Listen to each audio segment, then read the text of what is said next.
invite you to pray with me. Eternal God, we're happy to be here. It's a special occasion, an occasion of remembrance, of honor, but at the same time, the reason we're here is because of profound grief and sadness.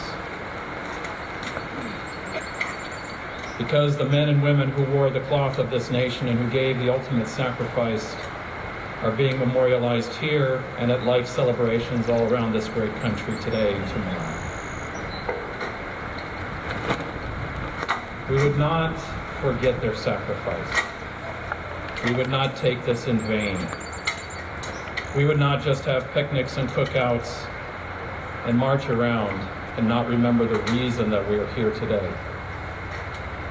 So we ask that as we celebrate these lives, as we mourn these deaths, that you will be here with us, especially with the families of those who have passed, especially with the close friends of those who have laid down their lives for this country.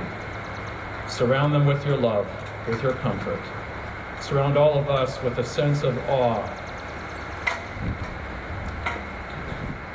and remind us of why we're here. Thank you for this profound opportunity and such a gorgeous day. These things we ask in your holy and blessed name. Amen. I ask you to remain uncovered as the Girl Scouts lead us in the Pledge of Allegiance.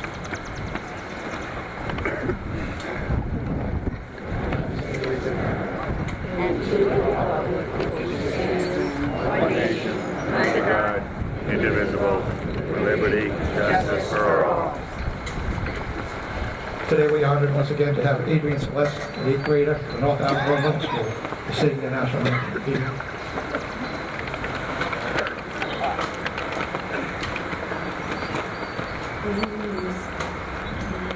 You see by the dawn's early light what so proudly we hailed at the twilight's last and bright stars through the perilous fights o'er the ramparts we watched were so gallantly streamed, and the rockets' red glare, the bombs bursting in air, gave proof through the night that our flag was still there. Or say, does that star-spangled banner yet wave for the land of the free and the home of the brave?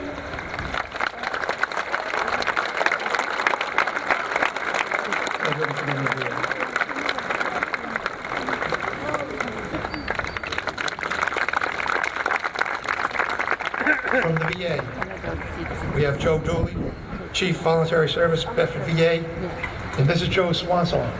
Joe will be retiring shortly. We have John Etucha, Special Voluntary Services, Bedford VA. And Rick Lehman, Acting Chief Voluntary Service, Boston VA.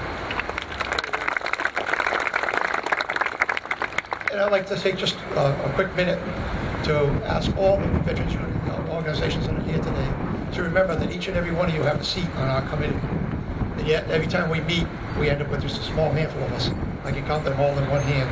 So I'm asking you all to go back to your state organizations and ask them to make sure they appoint somebody to this committee and help us to plan these ceremonies. And now I call on John Spruyt. He's the director of the Massachusetts National Cemetery, for welcome remarks.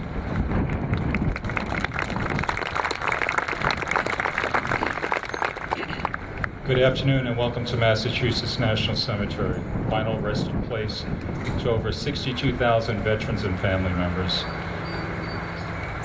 I'm sure God blessed us with such a beautiful day today, and after this tough winter, we well deserve it. I just want to say this is my second winter on the Cape, and if I hear one more person say this is very unusual winters, they're going to hear from me.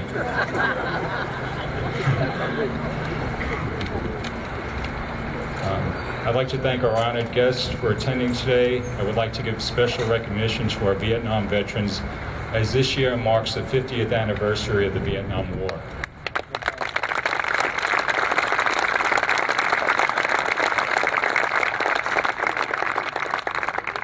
I'd like to give a very special thanks to my dedicated staff for what they do every day. The grounds, I believe they're impeccable. They never look better. I hope you agree with me.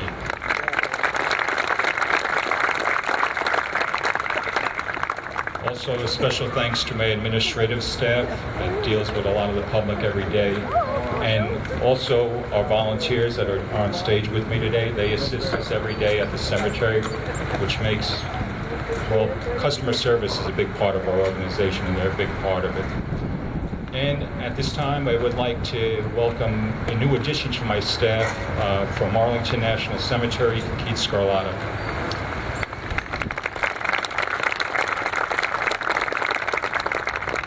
I'm honored to be speaking with you today on such an important occasion. We're here today to honor our service members and to remember the sacrifices they made in honor of duty and country. Millions of Americans have fought and died on battlefields here and abroad to defend our freedoms and way of life. Today, our troops continue to make the ultimate sacrifices, and even as we lose troops, more Americans step forward to say, "I'm ready to serve." They follow in the footsteps of generations of fine Americans. The idea for Memorial Day, originally called Decoration Day, arose from the ashes of the Civil War. Following the Civil War, at least 620,000 Americans, both Union and Confederate, had been killed and hundreds of thousands of more were maimed. Through the course of the war, Americans had blasted each other's lines with cannons and burned cities and towns on our own soil. Americans had locked each other in prisoner of war camps and torn up the railroads connecting north to south. Homes, schools, and churches from Antietam to Vicksburg were riddled with bullet holes. The war's unprecedented carnage and destruction was on a scale not even imaginable a few years before, and it changed America's view of war forever. From those dark times, it was the families who were honoring their dead that began to bring the light of reconciliation.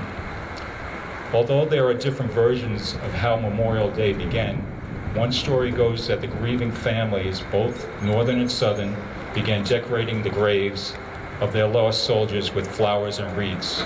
In one city in Mississippi, people decorated the graves of both Union and Confederate troops out of respect for the families of the Union soldiers, and with the hope that someone would do the same for their lost ones in the North. These informal honors led to the first formal Memorial Day observance in Waterloo, New York on May 5, 1866. Congress officially recognized Memorial Day as a federal holiday in 1887. Since then, with each passing year and subsequent conflicts, we continue to honor our troops. Your presence here today, and that of the people gathering all across America, is a tribute to those lost troops and to their families. It is a way to say we remember.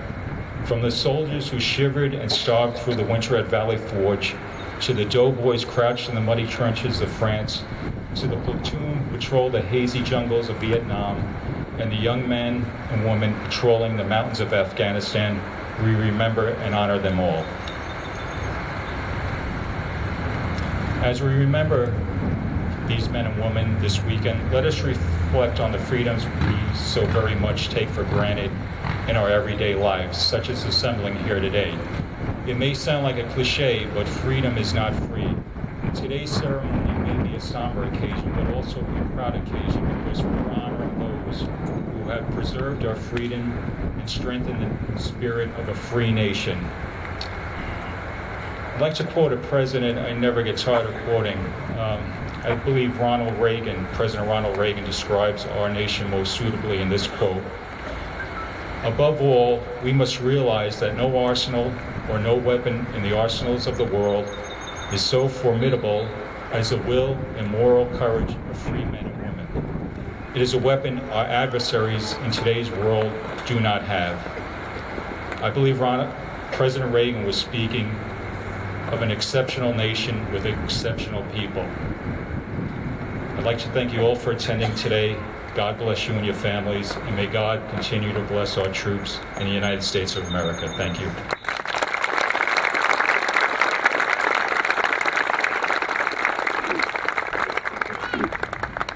At this time, I'd like to introduce to you, first time at one of our ceremonies, it's an honor to have him here, the Director of the Veteran Affairs Boston Healthcare System, Mr. Vincent Ng.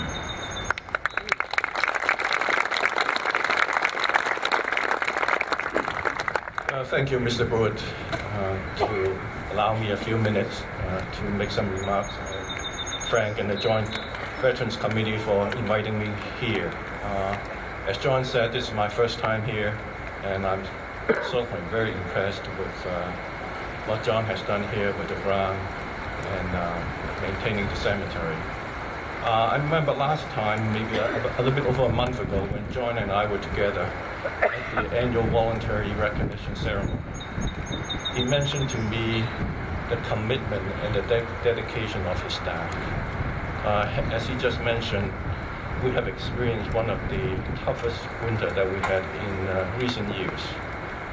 And that he told me that every day his staff would come to work and have the cemetery open, even though the funeral home, they were closed. To me, that's commitment and that's dedication. So I congratulate him and his staff.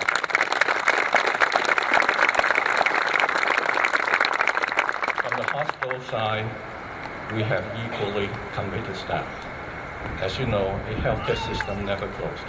We open 24/7 to take care of the veterans that deserve our help. And I have to tell you, if you don't know, and I know a lot of you know that Boston is one of the highest performing healthcare organizations. And you can clap. We are extremely proud of that honor. And because I believe that Boston VA, we have a culture of learning and improvement. And we like to listen to our veterans and our patients when they make suggestions to us, when we can make improvement, where we can make improvement, and we work on it, making it better for all the veterans.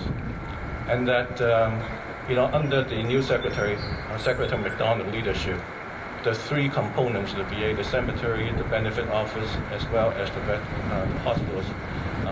hospitals, we are working together to make sure that the services that we provide you is seamless. That when you go to one site, you get all the benefits and all the information about what VA has to offer. And that's our goal, and that we're going to work toward that and make sure that happens to the veterans in Massachusetts. Now, I live in Rhode Island, and I have worked for the VA throughout the country. I have to say that the state of Massachusetts has one of the best veterans organization or state organization in the whole country, with a vet agent in every town. It's unheard of in other part of the state, and the benefit that the veterans get from the state of Massachusetts. So we are extremely honored to be partnered with them to make sure all the veterans are taken care of. And for those of you who are veterans in the audience, my thanks for your service, and it's an honor to be with you here today. Thank you.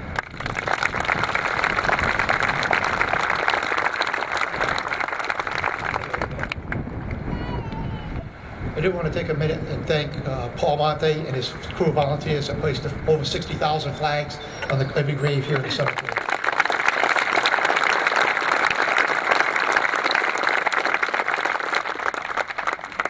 I now call on Virginia Ledoux, Secretary of the Joint Veterans Committee, for the poem in Flanders Fields.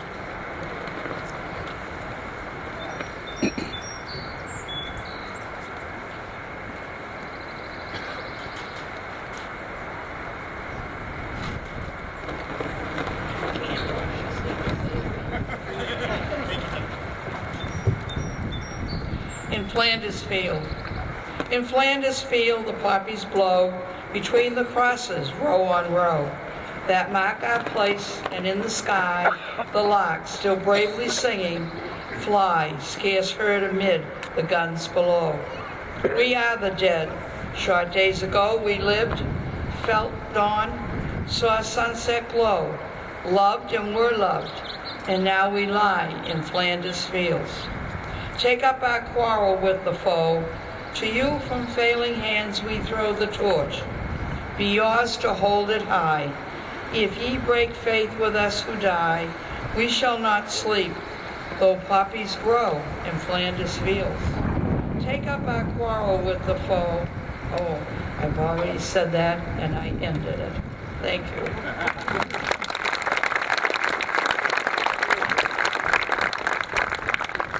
We are honored today to have the commander of the Sons of the Civil War Veterans, Dexter Bishop, for General Order Number 11.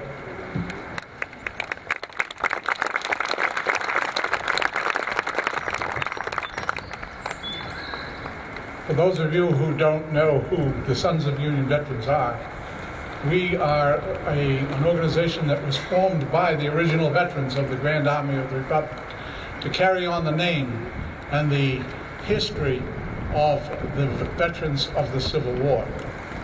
And one of these things that we always have the privilege to do, and are very privileged to be here today, and that is to read from Headquarters, General Army of the Republic, Washington, D.C., May 5, 1868. General Order Number 11. The 30th day of May, 1868, is designated for the purpose of strewing with flowers or otherwise decorating the graves of comrades who died in defense of their country during the late rebellion, and whose bodies now lie in almost every city, village, and hamlet churchyard in the land.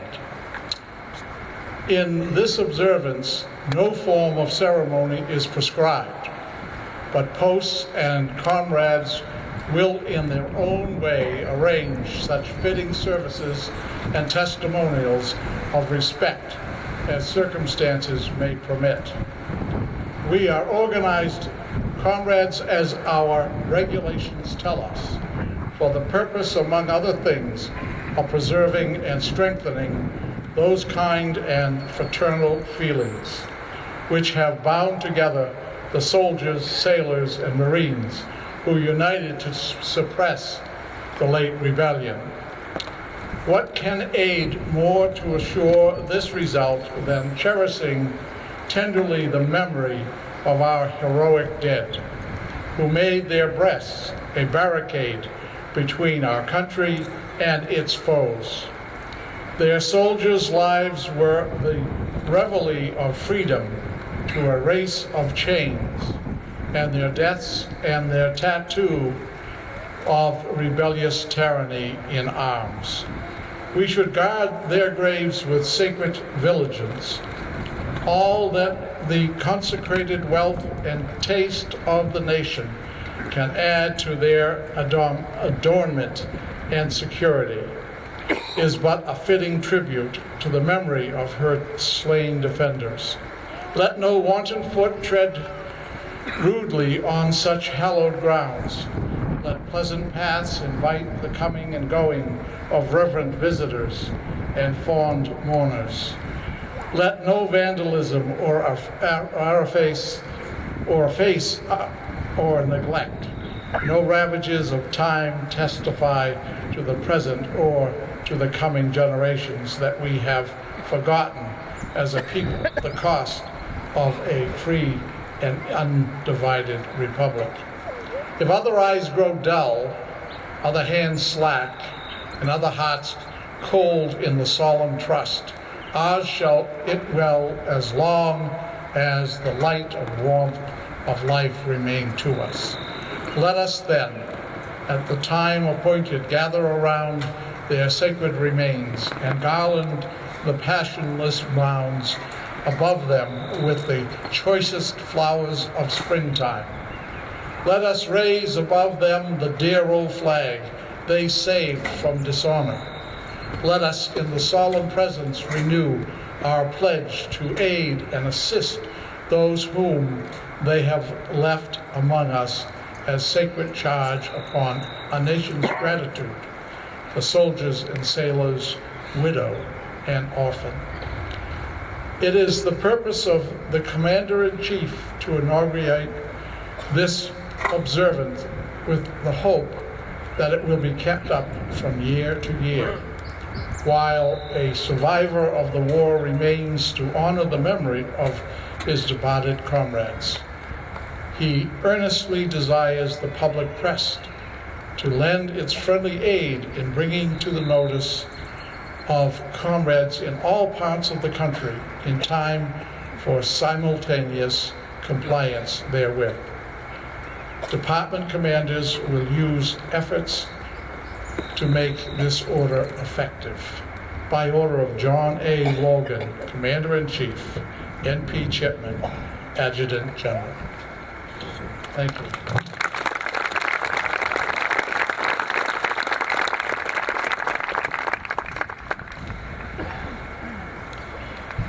We'll now have Edward J. McDonough, the U.S. Marine Corps veteran, with I Am the Nation.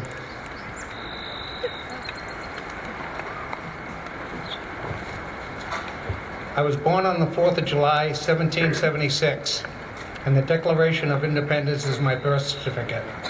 The bloodlines of the world run in my veins because I was offered freedom to the oppressed. I am many things and many people.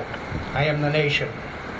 I am 350 million living souls and the guest of millions who have lived and died for me. I am Nathan Hale and Paul Revere. I stood at Lexington and fired the shot heard round the world. I am Washington, Jefferson, and Patrick Henry. I am John Paul Jones, the Green Mountain Boys, and Davy Crockett. I am Lee and Grant and Abe Lincoln. I remember the Alamo, the Maine, and Pearl Harbor. When freedom called, I answered and stayed until it was over there. I left my heroic dead in Flanders Field, on the rocks of Corregidor, on the bleak slopes of Korea, and in the steaming jungles of Vietnam, on the sands of Iraq and the hills of Afghanistan. I am the Brooklyn Bridge, the wheat fields of Kansas, and the granite hills of Vermont. I am the coal fields of the Virginias and Pennsylvania, the fertile lands of the West, Golden Gate, and the Grand Canyon. I am Independence Hall, the Monitor, and the Merrimack. I am big. I sprawl from the Atlantic to the Pacific. My arms reach out to embrace Alaska and Hawaii.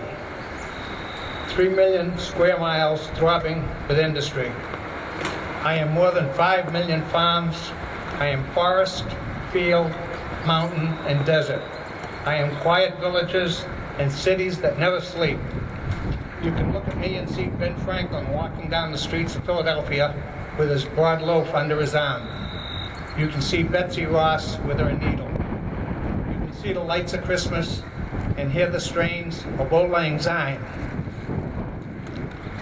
As the calendar turns, I am Babe Ruth in the World Series. I am 110,000 schools and colleges and 330,000 churches where my people worship God as they think best. I am a ballot dropped in a box, the roar of a crowd in the stadium, and a voice of a choir in a cathedral. I am an editorial in a newspaper and a letter to a congressman. I am Eli Whitney and Stephen Foster. I am Tom Edison, Albert Einstein, Horace Greeley, Will Rogers, and the Wright brothers. I am George Washington Carver, Jonas Salk, and Martin Luther King. I am Longfellow, Harriet Beecher Stowe, Walt Whitman, and Thomas Paine. Yes, I am the nation. I was conceived in freedom, and God willing, I will spend the rest of my days in. May I possess always the integrity, the courage, and the strength to keep myself unshackled, to remain a citadel of freedom and a beacon of hope to the world. This is my wish, this is my goal, my prayer. in this year of 2015, 239 years after I was born. This poem was written by Mr. Otto Whitaker in Roanoke, Virginia, and it has been reprinted in the Library of Congress. Thank you for your time and attention.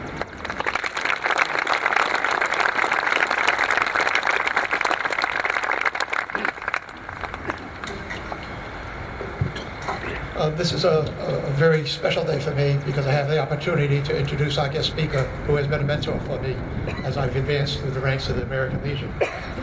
As you read about his bio, you'll see that he's a man that loves family, community, and veterans. But one thing that's not in his bio that I get to share with you today is that the last time he was with us was 40 years ago today when we dedicated the ceremony. Back then he was a very young state commander of the American Legion. He has since gone on to become the national commander, and he'll be our guest speaker today, the past national commander of the American Legion, John P. Jake Goma.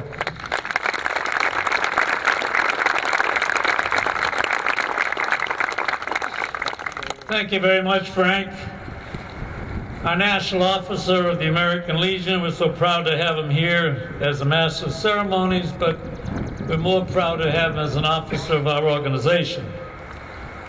To my fellow members of the American Legion, the 40 and 8, the veterans of foreign war, the Amvets, to the members of the DAV, to all the outstanding color guards that are here, ladies auxiliary of all the organizations, the Dedham American Legion Band, to the staff and employees of this beautiful cemetery, ladies and gentlemen, my fellow Americans all. They each have stories to tell. The crosses at Normandy, the markers at Punchbowl, the tombs at Arlington, the fallen heroes who rest here at Bourne and in places unknown. From our founding revolution to today's global war on terrorism, nearly 1 million men and women in the armed forces have sacrificed their lives while defending America in time of war. 70 years ago, Americans were still celebrating their great victory in Europe, a triumph that came at an enormous price, but that celebration was tempered with the determination and sacrifice that still lay ahead. As Americans and their allies were engaged the Japanese in ferocious fighting on the Pacific island of Okinawa. One such American was Dale M. Hansen, a 19-year-old from Worcester, Nebraska. At 5'9" and 141 pounds, Private Hansen was far from the biggest Marine in his reserve unit, but he fought like a giant. He landed on Okinawa with his unit on Easter 1945. At a critical stage of action on May 7th, Private Hansen crawled to an exposed position where he used a rocket launcher to destroy a strategically located enemy pillbox. And after his weapon was destroyed by enemy fire, he seized the rifle and continued a one-man assault and opened fire on 6 Japanese soldiers, killing 4 before his rifle jammed. He fought off the 2 remaining Japanese soldiers with the butt of his rifle, returned for cover, then advanced again with another weapon and some grenades. Private Hansen proceeded to destroy a strong mortar position and annihilate 8 more enemy soldiers. For his actions of May 7th, his parents would later receive his Medal of Honor. For while Private Hansen survived the heroic actions that earned him the medal and the enduring respect and gratitude of the American people, he was killed by a Japanese sniper just 4 days after his amazing display of combat valor. Private Hansen, like so many other defenders of freedom, is forever young.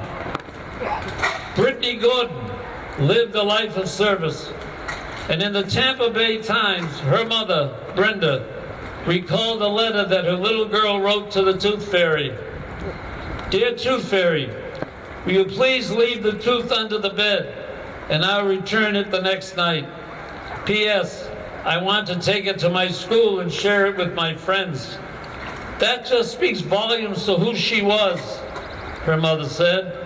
And as a 24-year-old Army specialist, Brittany was among a group that was delivering furniture to an intelligence office in East Afghanistan on October 13, 2012. She lost her life when a terrorist donated a suicide vest.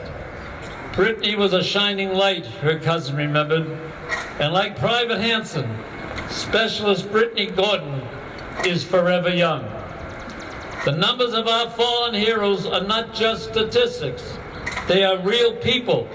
They're here, and with real families who lived in real communities like we have here in the Commonwealth of Massachusetts.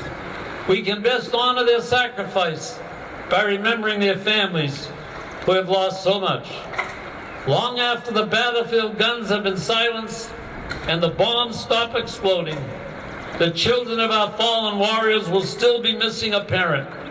Spouses will be without their life partners. Parents will continue to grieve for their heroic sons and daughters that died way too early. We need to be there for them, not just as members of the American Legion family and the family of all our other veterans organizations, but as American citizens. Nobody can replace these fallen heroes, especially in the eyes of their families. But we can offer shoulders to cry on, assistance with educational expenses, and assurance that their loved one's sacrifice will not be forgotten. Americans must remember that freedom isn't free. In fact, it's only possible because our fallen heroes have paid its high price. A price paid which enables us to have ceremonies and observances like this in towns across the great country and cemeteries throughout the world. While exceptional valor and sacrifice has occurred in all of America's wars, we did not always honor our fallen with a day dedicated in their honor. In fact, the first Memorial Day was not called Memorial Day.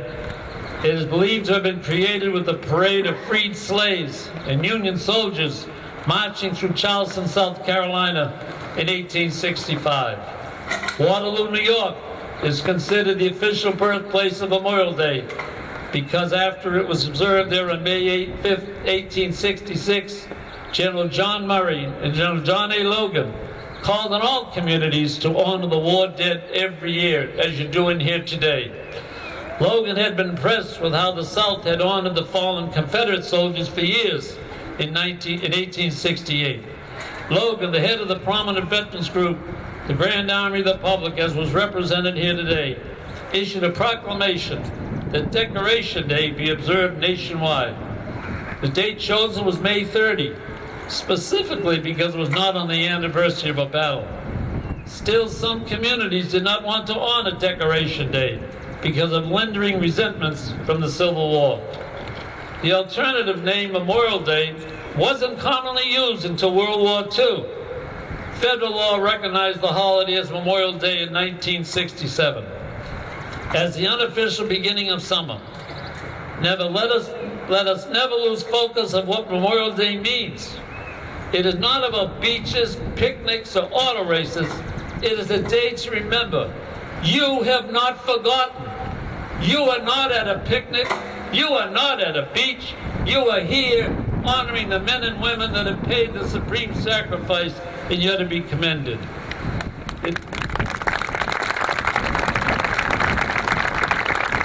Remembering our fallen once a year is not enough. The widows, widowers, fathers, mothers, brothers, sisters, and children remember every day. The empty seat at the dinner table, the smaller gathering on Thanksgiving, and the voice of a loved one heard not only as a distant memory in one's mind, are constant reminders that they are gone. The American Legion has always shown great pride in our nation's fallen heroes and unwavering support for those that America sends in harm's way. And all my fellow organizations that are represented here today, I say ditto. On the back of every American Legion membership card is the preamble to our organization's constitution. It pledges in part to preserve the memories and incidents of our associations in the Great Wars. Today is another opportunity for us to give thanks. We owe it to the heroes that died and the loved ones left behind to make sure that their sacrifices are remembered and that their service to this nation always be honored. Real people, real stories. I would like to conclude with a story that has always been very memorable to me. In 1990, the Waltham American Legion Band was proud to be honored to march in a Veterans Day parade. What's so different about that? We all march in parades constantly. The difference was this parade was on May Day in Moscow, Russia. And I was honored to have Dottie Hill ask me to lead that parade in Moscow in 1990. And we did. And we were marching down the street, and if you remember Dottie Hill, she played songs like All Hail Massachusetts, God Bless America, and all the great songs that you hear in a parade on Commonwealth Avenue in Boston. Well, like all parades, it had to stop. The color guard stopped, and all of a sudden, out of the corner of my eye, I saw a little girl about 7 years of age come running out of the crowd. Following her was a grown man with 2 little boys. She ran right to our color guard, grabbed the American flag, brought it to her lips, and she kissed it. And the father was trying to stop her. I said, "No, leave her alone." She said, "Sir," he said, "Sir, would you please explain to my 3 children the greatness of your nation, the United States of America?" That was something that I'll never forget. A young soldier come up to me, as the soldiers run the parades there and not the police. A young soldier come up to me, and they pay for all of their uniform. He took off his army cap, presented to me that cap. He was so honored to have us there that day, and they were crying for freedom. I have that cap in my bureau home in Quincy. I'll never forget it. We went down to the end of the parade, and all the bands there from Poland and all the other foreign countries but us, and they're all playing together. The Stars and Stripes Forever. What a great day. And I've got to believe, when a few years ago when I saw the Russians marching to the Kremlin, they finally wanted to understand some freedom, and they were crying, "Not yet, not yet." I've got to believe that those people in that crowd were the same crowd that was listening to Dottie Hill playing God Bless America. That's what you're all about here today. You have taken the time of a busy, busy day, and you're honoring those men and women that are laying under the ground. Yes, it's an honor for me. I have not been back since 1975 when I dedicated this ground with Margaret Heckler, the congresswoman who brought this cemetery to us.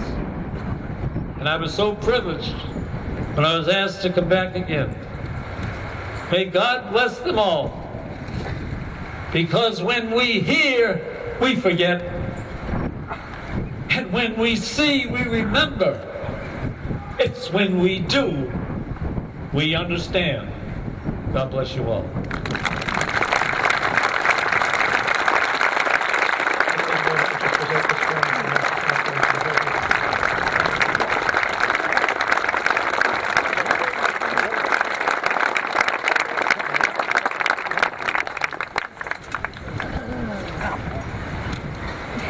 Today, as part of our ceremony, we have a special dedication of the Sons of Amvets Monument, and I call on Michael Bruno for that dedication.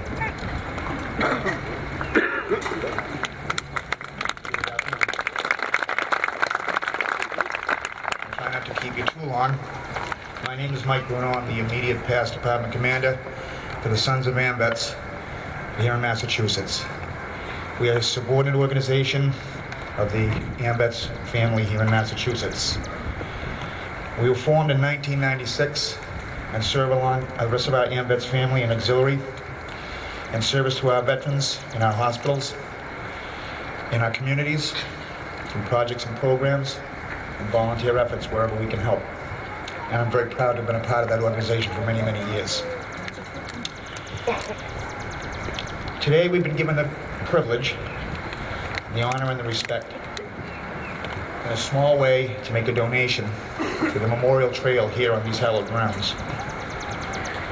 It took us a while to put it together, but we managed to do it with perseverance and a lot of great help. For those of you that have seen this trail, all of our veteran service organizations have, in fact, most of them, but not all of them, have placed similar markers. Those of us who are sons of Amvets are male descendants of active members of Amvets, deceased members of Amvets, or members of the military who would have been eligible but are deceased in our efforts to serve our veterans, all veteran service organizations throughout the country. I want to thank John Spruyt, Director of the Cemetery, all of you, our veterans, your families, your friends, distinguished guests for coming here today to this hallowed ground where we honor those who have made the supreme sacrifice in defense of our lovely country. For those of you that cannot or won't be able to stop up to the trail to see this, we've made a small dedication to it, and I believe it speaks volumes for how we feel in our efforts. The Department of Massachusetts, in memory of those who have served our communities, state, and nation in defense of our beloved freedom, we dedicate this monument on May 24th, this day, May 24th, 2015. And I thank you all.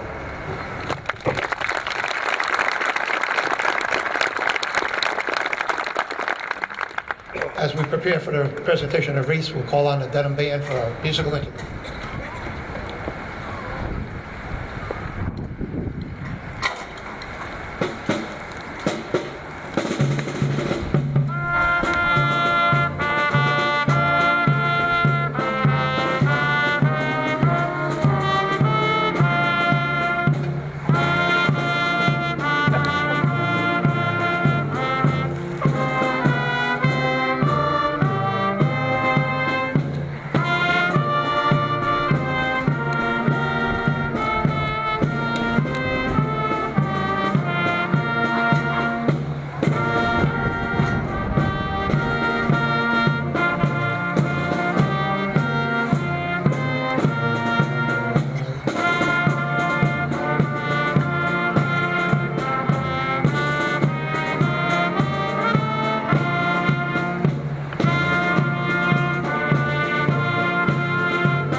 I now call on Jenny Ledoux for the presentation of the wreaths.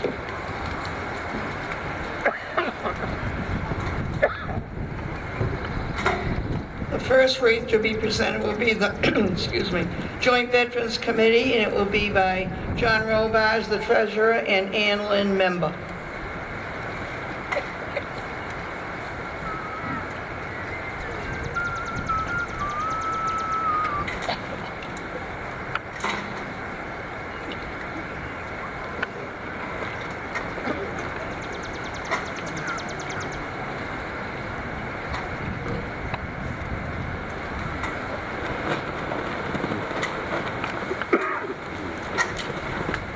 American Legion Post 380 out of Quincy. Presenting will be Past Commander Glenn Moody.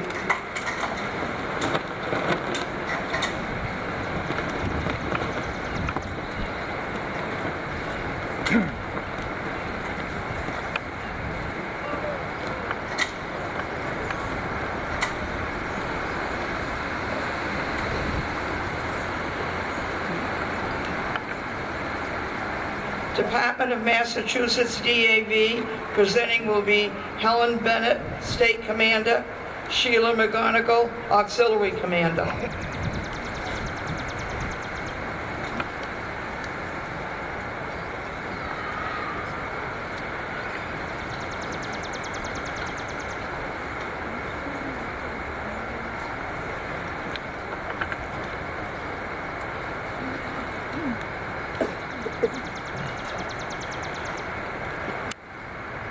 Department of Massachusetts VFW and its Ladies Auxiliary, presenting will be Commander Robert Grazier and State President Cynthia Spencer.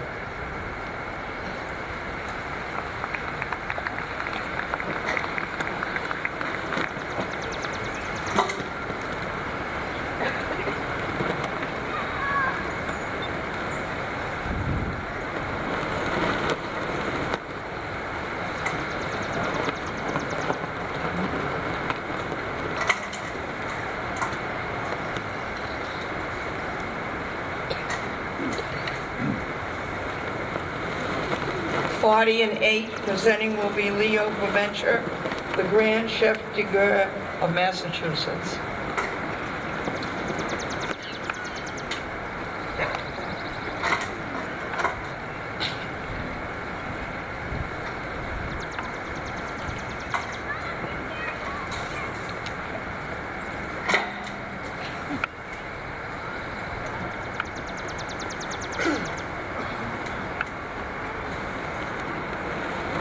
Rockland VFW and its Ladies Auxiliary, 1788, presenting will be Claire Payne.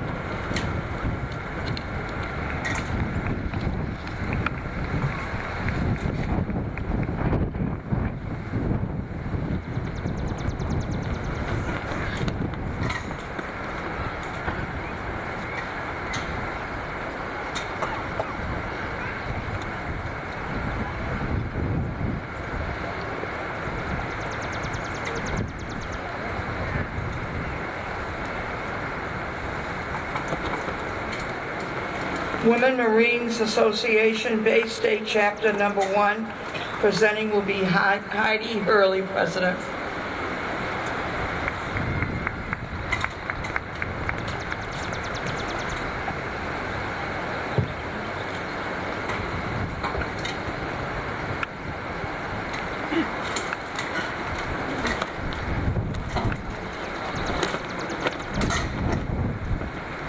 Pearl Harbor Survivors, Post 13 out of Lynn. Presenting will be Jerry Halterman and Glenn Halterman.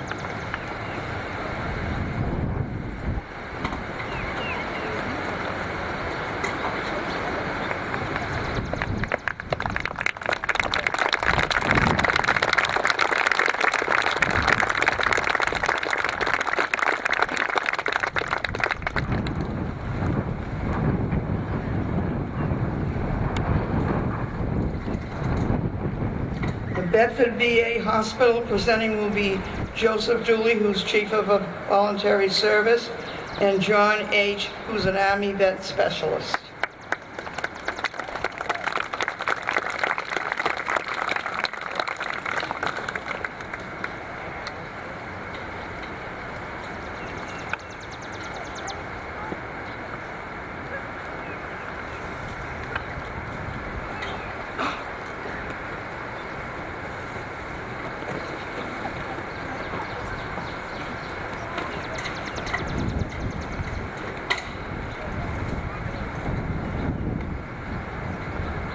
The Bourne VFW Ladies Auxiliary, 5988 out of Bourne.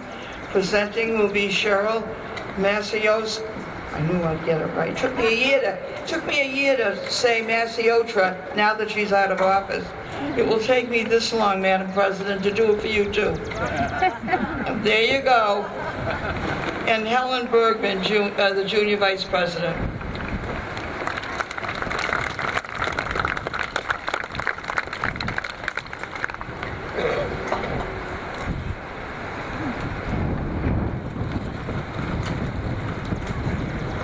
The Naval Sea Cadets, Seaman Mortman, and Petty Officer Jaylene Austin.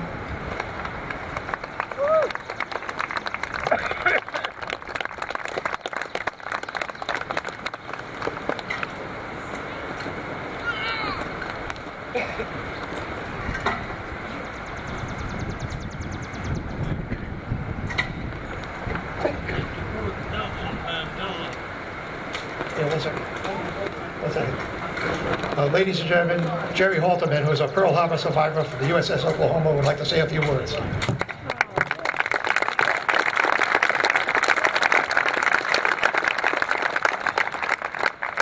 I'm Jerry Halterman. I typed the message from the USS Ward saying they had fired on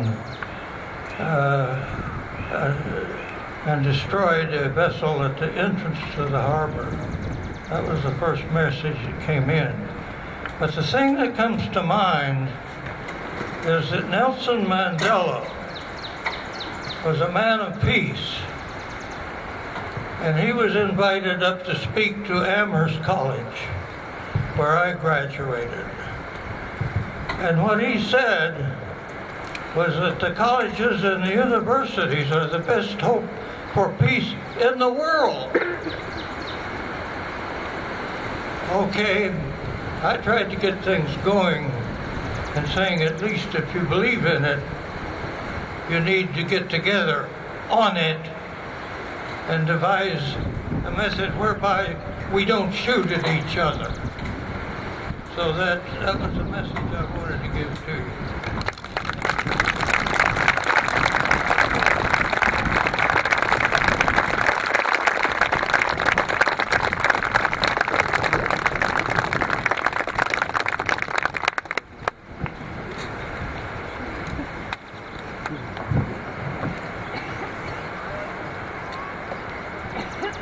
Okay, back to the Naval Sea Cadets, Seaman Nortman and Petty Officer Shailene Austin.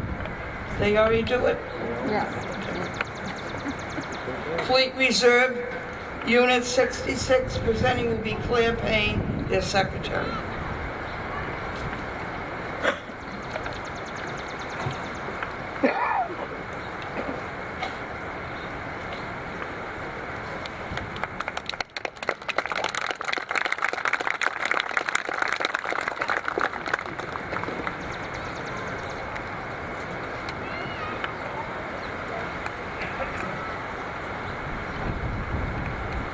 Department of Massachusetts State Amvets, presenting will be Walter Perry Jr., the state commander, and auxiliary president Linda Deneen.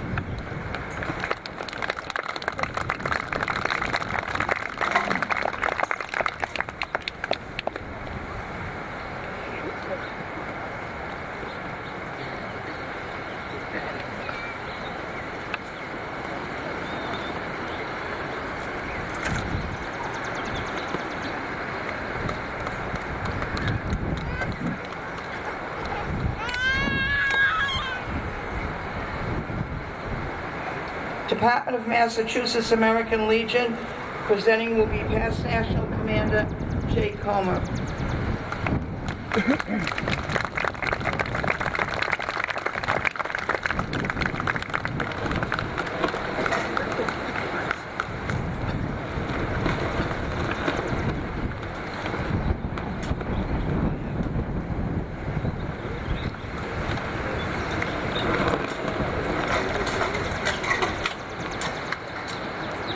American Legion Auxiliary, presenting will be Maggie Roy, First Vice President.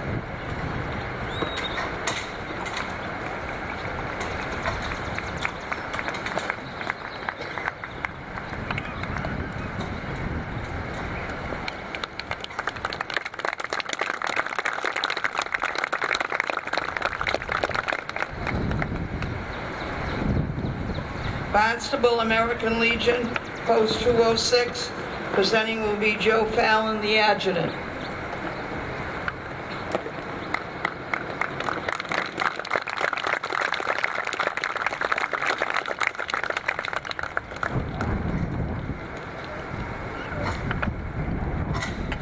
Korean War Vets Association, Chapter 1 of the Cape and the Islands, as Commander Sam Franco presenting.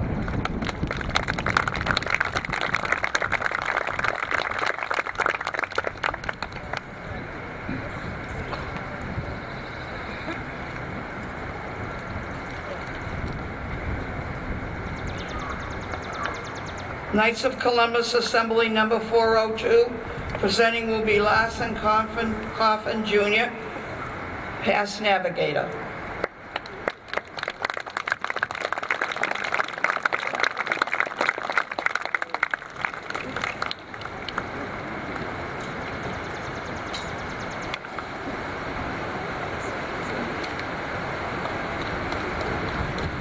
China, Burma, India veterans. Presenting will be Al Perry, past commander.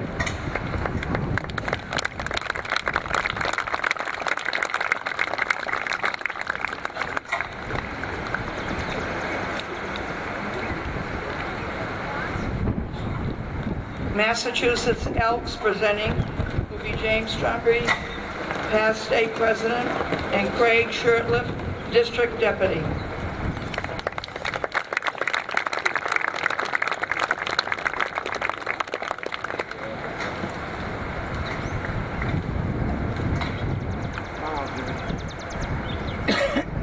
Sons of the Union Veterans, Dexter Bishop, department commander, presenting.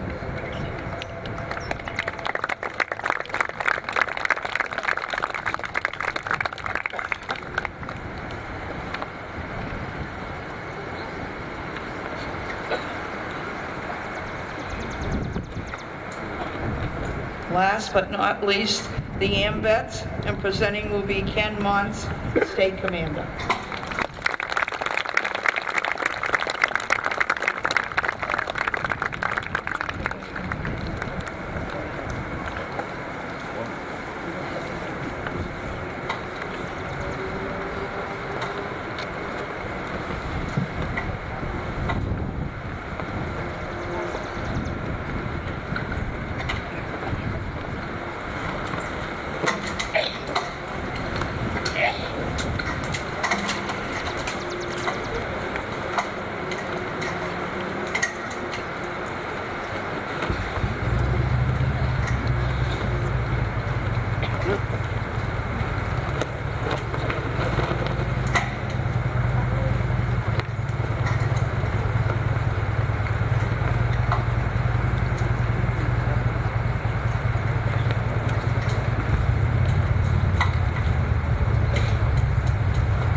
You all please rise.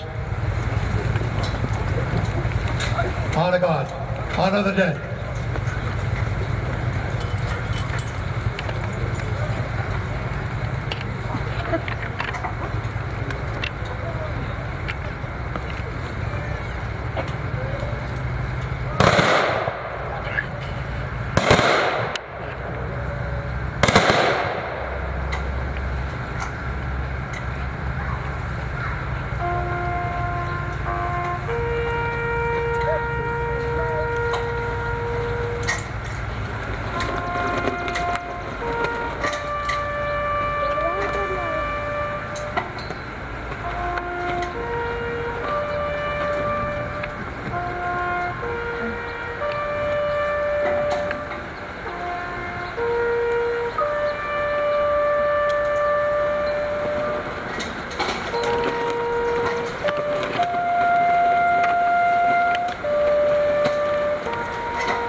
We now call on Robert Mills, Lieutenant Chaplain, U.S. Coast Guard Sector, Southeastern New England, for benediction.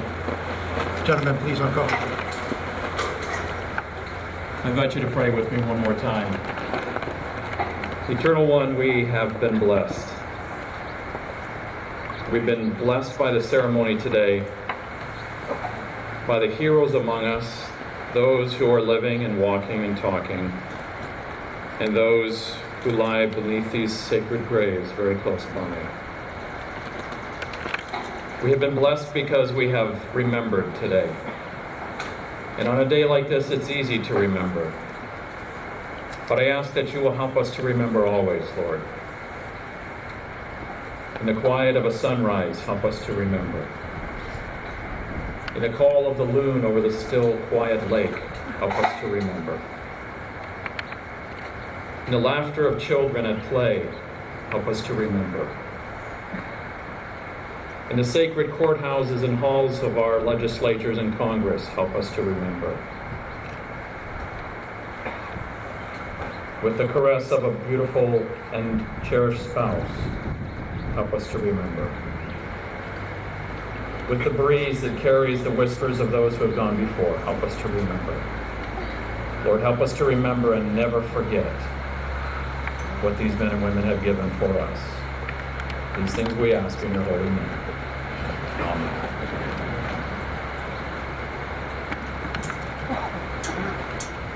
We'd like to say thank you to the Elks and the Knights of Columbus for helping us with our wreath clear ceremony. To the Joint Honor Guard from Sandwich and Bourne American Legion and Bourne VFW for fire in the valley.